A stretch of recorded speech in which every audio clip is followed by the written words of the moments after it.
Hi gang, welcome back to the Honoriest Latina Ever. Today's topic, again, I don't mean to beat a dead horse, but I want to talk about all this groping stuff that's coming out. You know, if we were to make somebody lose their job, anybody lose their job over groping, probably a good percentage of the men in this world would probably not be working. Everybody has groped somebody at one time or another. I mean, I've been in a bar many times, bent over, leaning over the bar, getting my drink, and you know, I've been goosed so many times I can't even tell you. I was on a subway one time in New York City. I worked up for a big corporation up there, and I couldn't even like when I had to stand and hold the poles, I couldn't turn my back on the Wall Street guys because somebody would goose me or grab my ass. So anyway, that was Wall Street guys in suits, not thugs. The Wall Street guys groping my ass. So anyway, groping has been a part of life. We've all been groped. Get over it. It's not like anybody's raped any kids lately, like a certain person I know. It's not like anybody has raped any newspaper boys, or it's not like anybody's raped any kids. You know, most of these people, you know, were in situations where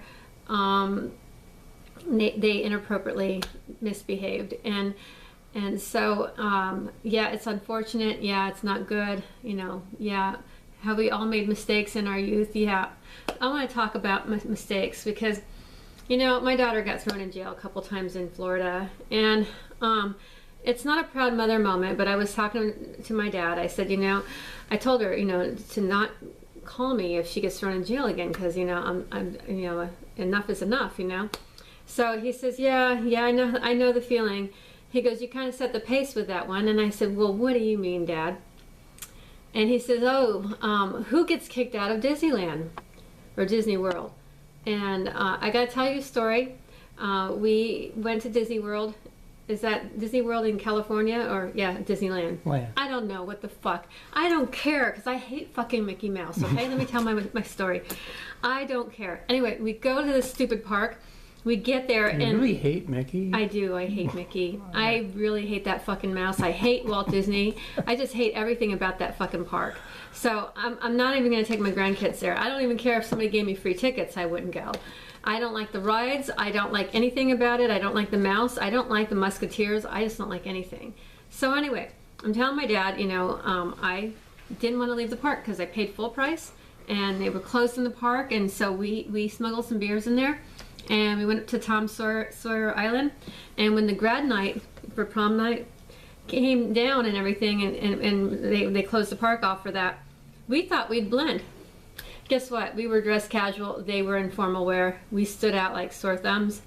The two older guys had a couple days of scruff on their face, so they got picked off right away. I didn't have a ride home, so I didn't get arrested. I blended with the crowd. I went on a few rides. I tried to enjoy myself, and then I started stressing out about getting home, and then I stressed out about my dad, because really, police officers are not that scary. Dad, he can be very scary if I didn't come home. So anyway, I told him the story. I had a military father who was going to kick my ass if I didn't hurry up and get home, and I was in really big trouble because I went to miss curfew, and then I really needed to get home, and they slapped the handcuffs on me for trespassing. And so that is my whole like jail thing. Okay, I miss goody two shoes compared to my daughter. I'm not even going to mention to you guys what, you know, what she's been guilty of. But anyway, I was a little Miss Priss there, you know. And so my dad was talking about like, oh, well, who gets arrested in Disneyland? I did, moi, you know. And then I said, well, Dad, back then we didn't have cell phones. I couldn't call you. I was stuck in the park. What am I supposed to do? And then if I did call you, what would you have told me? He would say, you know, I'm going to kick your freaking ass. No, he'd say, like, you know, you need to bribe Mickey with some cheese, you know, and see if he'll let you go. You know, Dad has a sense of humor, and it was a really funny time. And those were innocent times back then, but now things are not so innocent. Okay, so the groping. That is a problem. But is it the end of the world? If we're going to dismiss every little guy that has groped or sexually was acting inappropriate, every single guy in this country would lose their fucking job over it. Because you know what? You guys all, once in your lifetime, did something stupid or inappropriate. All of you. All of you. Will, have you ever acted inappropriate? Oh, I have to take the fifth. Okay. Well, I mean, you probably, probably made a comment or no in your younger years, even maybe ran after a girl or stalked somebody, or yeah, I'm sure you did. But anyway, you know, we all do stupid stuff in our younger age group. We're not mature, but you know, some men, they go through their life, you know, with that stupid stage all throughout the 20s, the 30s, the 40s, the 50s. You know, it just never changes. And that's unfortunate, because we have a lot of liberal women that really want to see you guys lose your seats. And you know what? All of you guys in Congress are going to lose your seats if you don't stop it. But the thing about it is, these women know how to egg you on too. I mean, you're going to have women like that. They're called lobbyists, by the way. And if they can hold something over some married guy's head, they sure will do that. And they will come into the office dressed like little slut puppies, and you know, that's kind of the rite to passage, isn't it, Will?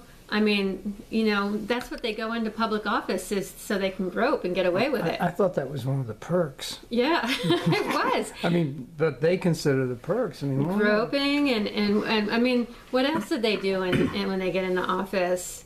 Take bribes, get paid the big bucks to like kick back and pass legislation, and you know, you don't, if you know, Martha Stewart got busted for insider trading. You know, Martha freaking Stewart. But you know how many men have been doing that for years and years and years and never went to prison? I mean, God, if we were to put everybody in prison for doing what Martha Stewart did, all of Goldman Sachs would be gone. They'd be finished. They'd be a, you know, I mean, they would never see the freaking light of day. And that's the truth. That's the truth, Bill. But you know, the whole thing about the groping, it's getting old, because you want to know what's really ugly, Bill? That Kathy Griffith. I'm not even going to wait for you to answer. You were too slow there. Kathy Griffith, that stupid comedian, that liberal comedian who chopped off Trump's head, had a chopped off head of him, and was holding it. Like, here we have a problem with terrorism in this country. And we have all these, like, copycat things and weirdos doing these weird things to get attention, and this fucking bimbo goes on national TV, or I don't know, was it national TV? I don't know what you did. Post it on the internet. She posted this on the internet. Like, really, are you that stupid and pathetic? That, I mean, are you so imbalanced that you just never want to work again? Well, maybe she is. So anyway, you know, it was over the top, and then she starts crying because she didn't get any work. You know what? You don't get any work because you're ugly, Kathy. You're really ugly. You're not even pretty. And all the plastic surgery in the world couldn't make you pretty. And that's the truth. You got a horsey looking face. You're too skinny. You look like you have anorexia. You're just fugly, and you're not even funny. And so that's why you're not working. But on top of, you know, being fugly and not even funny, you're really mean. You're a mean woman, because nobody does that. I mean, this is a man who has kids, who has done a lot for this country, a lot more than you've ever done. And shame on you. That was really, really horribly mean. But you know what? You go around, just wear your little vagina hat and protest for your women's rights. But really, you know what? At the end of the day, you know, I mean, these groping things are nothing compared to the Middle Eastern women that have to endure, like, stoning. They have to wear black tarps over their heads. Even in Texas, I've seen them. Tarps, or sheets, or whatever you call those things. Black. You know, I'm like, what the hell is that? I thought it was Halloween in Texas. But I mean, all they have is the slits. I spun around in the Walmart parking lot after Sunday church, and my friends said, stop staring, it's rude. And I said, no, what I'm seeing in front of my eyes is rude. Like that just is freaking me out, you know?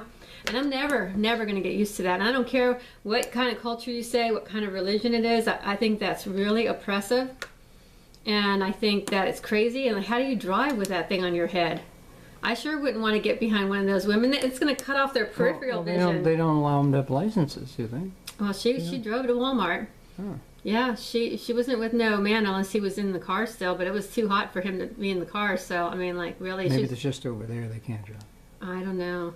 Yeah, but scary stuff. Like, and if they don't like you, simply don't like you, they can find any reason to accuse you of something, and they'll put your ass in the middle of the street, and they'll stone you, and they'll get everybody involved. It's kind of a clan thing. They will get the kids to stone you, and everybody, Nike is building this burqa, or whatever, and putting the swoosh thing on there, and somebody on LinkedIn had a picture of a Nike stone. I mean, that's just so funny. Why would anybody want to accommodate that? It's a very oppressive religion. I don't think it's nice, not at all. So that's my view, and we have to be very vigilant against these terrorists. And so for Kathy Griffith to do something like that, just and say she's for women and stuff like that, she's just a complete moron, and I don't think she's sound enough mentally to even hold down a job. I wouldn't hire her, and that's just my humble opinion. But there's a lot of weird stuff going on, but there's also a lot of good stuff going on, like Mr. Trump freeing those little shitheads that stole in China, and that moron father that spoke out. I mean, what a freaking idiot. I think that he's just looking for his 2 minutes of fame, and he's just being really obnoxious because he just is so irrelevant that he has to just do this. And I think it's terrible that the media even gives him the time of day, because he's nothing but trash. With that said, I think that it's very shameful that those kids really went over there to that country knowing, what they were doing. And, they're very lucky that they came home and that it wasn't like North Korea. Like that other kid. I mean, he came back in a coma, and that was really sad. And all he did was tear down a communist poster or something like that, something stupid. But, I don't think people have any business in those countries, And if you're Katy Perry, you shouldn't even go to those countries if you're going to act like a stupid idiot. We are very lucky that we're in a country where you can do stupid shit like chop off people's heads, not really their real heads, but have a bloody head and hold it and post it on the internet without getting arrested, I mean, we're very lucky that we have freedom of speech, even though some people abuse that right. We're very lucky to live where we live, and we're very, very, very lucky we have Mr. Trump taking care of business and making a border wall and doing all these wonderful things. And so we're going to go into Thanksgiving season, and people have been asking me what I've been thankful for. I'm thankful for my family. I'm thankful for my health. I'm thankful for that cuckoo clock right there behind me. But most of all, let it go, because I want to I'm most thankful for President Trump, and I think he's doing a fantastic job. He's a wonderful president, and I waited 8 long years for this, and nobody and nothing is going to rain on my parade. So with that said, have a happy Thanksgiving. Love you guys. If you like my video, please forward it.